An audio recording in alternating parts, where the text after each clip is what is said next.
teringin nak makan sambal telur yang special, sedap.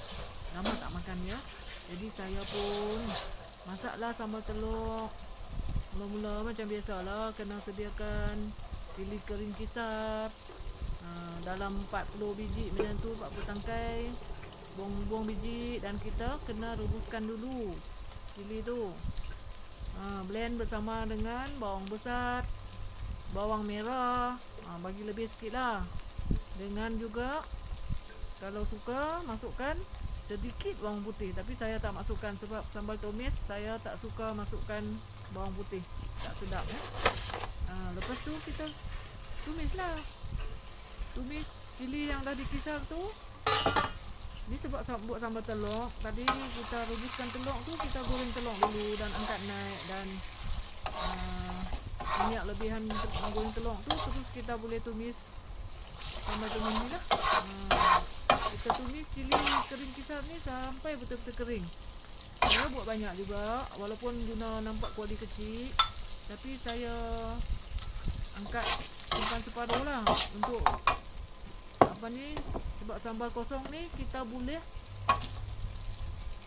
buat apa-apa masakan nanti. Kita simpan lah tu, jadi kita akan guna pakai separuh saja. Ni saya tinggal dalam kuali setengah lagi. Saya masukkan bawang yang dah potong lah, bawang besar. Kita potong-potong sebaik sikit, potong leng, potong cincin bulat, dan masuklah. Kemudian masukkan, bila dah kering, pecah minyak elok, masukkan telur ayam yang dah direbus dan digoreng terlebih dahulu.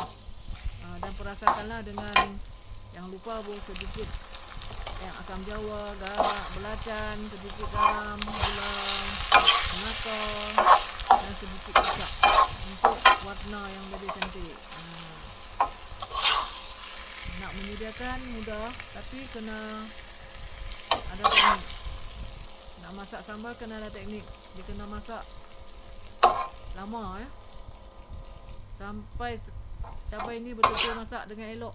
Okey, boleh angkat dan hidangkan. Makan bersama nasi lemak.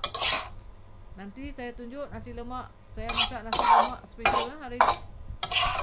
Kita makan simple tapi sedap. Okey, selamat mencuba. Assalamualaikum.